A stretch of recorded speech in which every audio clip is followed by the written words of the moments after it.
benn yoon laa ko wooy Fatou Sow da doon def anniversaire am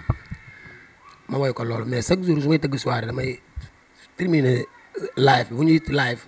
ñuy bëgg a jeexal son bi laa doon tëjee naan ma jaaga may sa joor di ko woy moom la ñuy tëjee affaire yi tumbaay dem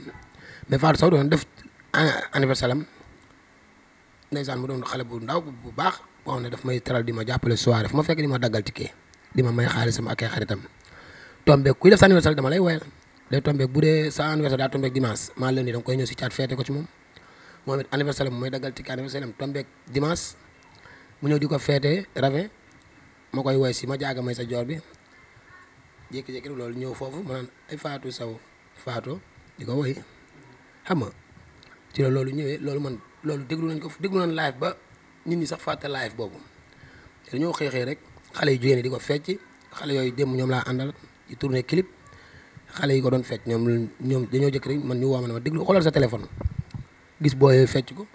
ñoom Bijou Fanta ak seeni xarit affaire bi génn ñeneen feccaat yàlla daal fu ñoo lay ñëwee quoi ndax nag man dara jom ma nag ndax damaa tarbiyu aar mënuguma dara nag ndax nag waaw cant rek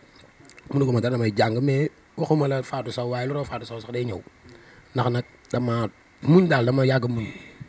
dama yàgg gérer di muñ nangu di muñ rek te àdduna ku